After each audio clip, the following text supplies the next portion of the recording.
When emotions rage unchecked, chaos follows. Careers falter, bonds shatter, and inner tranquility vanishes. But what if there was a system, crafted by ancient Japanese thinkers, to navigate this turmoil? 4 timeless principles designed not to fight feelings, but to transform them. A framework for composure in the face of chaos, as potent today as it was centuries ago. The first principle revolutionizes your response to emotional pressure, a method forged and tested in the crucible of life or death situations. Part 1. Heihō Kadensho. The year is 1632. Legendary swordsman Yagyu Munenori remains perfectly still as 3 assassins close in on the shogun he is duty-bound to defend. The shogun's other bodyguards are frozen in fear, their hands shaking on the hilts of their swords, but Munenori's expression is a mask of pure, unwavering clarity. There was no fear, only focus. The would-be killers falter, thrown off by his profound composure. In their moment of hesitation, Munenori becomes a blur of controlled motion, disarming one attacker while seamlessly placing himself between the shogun and the remaining threat. Seeing their opening vanish, the other assassins retreat, defeated by an unshakable presence. This display of incredible bravery was not the absence of fear. It was something infinitely more profound. Munenori had achieved a complete transformation of his emotional state. As the shogun's personal sword instructor, this extraordinary clarity under pressure was his hallmark. His skill was so revered that the shogun himself ordered him to document his methods for posterity. The result was Heihō Kadensho, also known as the life-giving sword. While on the surface a manual on swordsmanship, its true wisdom revealed something deeper, the mastery of the mind itself. Munenori's central insight is deceptively simple.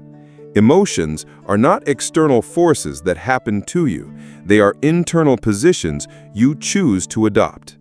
This idea challenges our modern experience, where we feel overwhelmed by anger, paralyzed by fear, or consumed by anxiety, as if they are foreign invaders to be fought or surrendered to. Munenori saw this as a critical misunderstanding. He taught that just as a warrior adjusts his stance to the terrain and the enemy, the mind can consciously shift between 5 core emotional positions. The first is the mountain, embodying immovable strength and calm. A samurai in the mountain position projected such unyielding stability that opponents were often mentally defeated before a single blow was struck. The second is the river, a state of fluid, non-judgmental observation. Here, you don't push forward or pull back. You simply watch with total clarity, letting the situation unfold without the distortion of your own feelings. The third is the reed, flexible and yielding, yet unbreakable. A rigid tree snaps in a gale, but the reed bends, absorbing the force and returning to its original state. This stance takes in pressure and skillfully redirects it. The fourth is the wind. Unpredictable, sudden movement that alters the entire dynamic. When an adversary expects a direct clash, a sudden shift to an unexpected emotional position can create a decisive advantage. The fifth is the shadow, a complete change of position that makes you untouchable. The shadow does not fight the light, it moves on a different plane, making direct conflict impossible. These were not mere theories. They were practical stances the shogun was trained to use. When the third Tokugawa shogun Iemitsu faced a political rebellion that could have sparked a civil war, his advisors demanded an aggressive show of force, the mountain position. The council chamber was thick with tension, with calls for immediate military action. But the shogun, a student of Munenori's method, saw the danger in this reactive response. Instead of issuing a forceful command, he deliberately shifted to the river position, quiet, observant, and neutral. This single, unexpected shift in composure changed the entire room. As the shogun listened with calm intent, his advisors' heated emotions cooled. In this newfound clarity, diplomatic solutions, previously invisible, began to emerge. The shogun sent a carefully crafted message. The crisis, which could have cost thousands of lives, was averted without a single arrow being loosed, all because one leader consciously changed his emotional position. We see this play out constantly in our own lives, even if we don't realize it.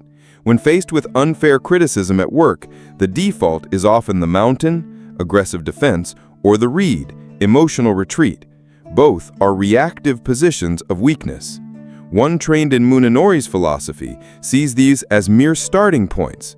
They might shift to the river, observing neutrally to see the situation clearly, or to the wind, using an unexpected response to change the interaction entirely. The elegance of Munenori's method lies in its simplicity. It requires no complex psychological training. The next time you feel a powerful emotion begin to rise, just ask yourself, what position am I currently taking? And what position would better serve the situation? That awareness is the first step. You shift from being controlled by your emotions to consciously positioning yourself with them. But Munenori understood that changing your position is only half the battle. To achieve true mastery, you must harness the power of the space between the trigger and your response. Part 2. Ma, the sacred pause. The tea master, Sendo Rikyū, served Japan's most feared warlord, Toyotomi Hideyoshi, a man infamous for executing servants over the smallest mistakes. During a critical ceremony before assembled nobility, a single drop of tea from Ryukyū's hand marred the tatami mat. The room went dead silent. All eyes fell on Hideyoshi, whose hand was already drifting towards his sword. Rikyū did not flinch, he did not panic or offer a frantic apology. Instead, he entered the pause. In that brief silent interval, what Japanese philosophy calls ma, he regarded the fallen drop. Then, with absolute composure, he used his tea whisk to transform the mistake into a beautiful, fleeting design, gracefully incorporating it into the ceremony as if it was always meant to be. Hideyoshi's hand moved away from his sword. By the end of the ceremony, the warlord, instead of ordering an execution, expressed a newfound, profound respect for the tea master. He later told his court that Ryukyū's moment of pause demonstrated more courage than a charge on the battlefield. This story reveals a deep truth about emotional mastery. The Japanese concept of ma is the meaningful void, the potent emptiness between things, the silence between notes that gives music its power, the space that defines a room, and crucially, the interval between an emotional trigger and our response. In Japanese culture, this space is sacred. It appears in art, architecture, and conversation. But its most powerful use is in our emotional lives, for this interval is the very birthplace of freedom. Observe how children react to emotion. It is instantaneous and automatic. A child feels anger and lashes out. They feel fear and they retreat. Now, observe a master. Between the trigger and the response, there is always a space, however brief. This is not hesitation, it is presence. In that space lies the difference between blind reaction and conscious response, between being a slave to emotion and having a choice. The traditional Japanese arts cultivated this quality. A Zen archer holds their draw not just to build strength, but to create ma, the space from which perfect action can emerge naturally. When the swordsman Miyamoto Musashi wrote, "The way of strategy is the way of nature," he was referring to this natural interval that exists between all things. By consciously extending this pause, you unlock mastery. In our hyper-accelerated world, this sacred space has been nearly erased. Texts demand instant replies, news triggers immediate reactions, and conflicts escalate because there is no room for clarity. But the solution is as simple today as it was in Rikyū's time. Creating even a small pause changes everything. A single breath before answering criticism, an hour before replying to a heated message, a night to sleep on an emotional decision. The beauty of Ma is that the pause itself is a powerful action. When you are harshly criticized and, instead of reacting, you simply create space, the entire dynamic shifts. That space can achieve more than any words. The Japanese masters understood that true emotional mastery is found here, not in controlling or perfectly expressing emotion, but in the sacred space where choice is born. Part 3. Mizu no Kokoro, the water mind. With strategic positioning and the sacred pause, you have the foundation for emotional mastery. But what quality of mind should fill that space? When Morihei Ueshiba, the founder of Aikido, was challenged by 5 opponents at once, witnesses saw something extraordinary. As the attackers lunged from all sides, Ueshiba moved like water, calm on the surface, yet immensely powerful in his motion. With no visible effort, he redirected each attacker's momentum, causing them to harmlessly collide with each other or fall aside. Most remarkable of all was his expression, completely serene, showing neither strain nor ego.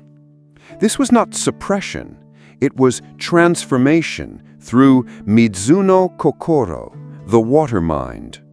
Water has 3 paradoxical qualities, making it the perfect metaphor for emotional mastery. When still, it offers a perfect, undistorted reflection of reality, like a mountain lake. This allows for clear perception, free from emotional bias.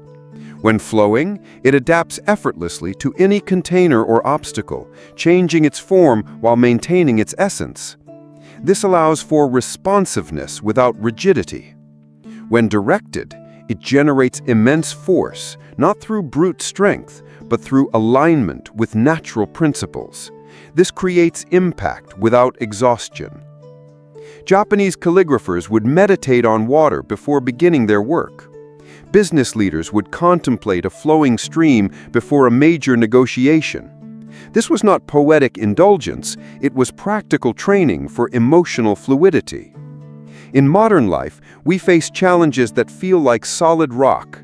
Difficult colleagues, unexpected setbacks, persistent problems. The common response is either to fight them, leading to burnout, or to surrender, losing our integrity. The water mind teaches a third way, not rigid resistance, not passive surrender, but adaptive harmony. It doesn't fight the obstacle, it flows around it, always maintaining its essential nature. This water-like quality can be cultivated through 3 breaths. First breath. Imagine still water, reflecting reality without distortion. Second breath.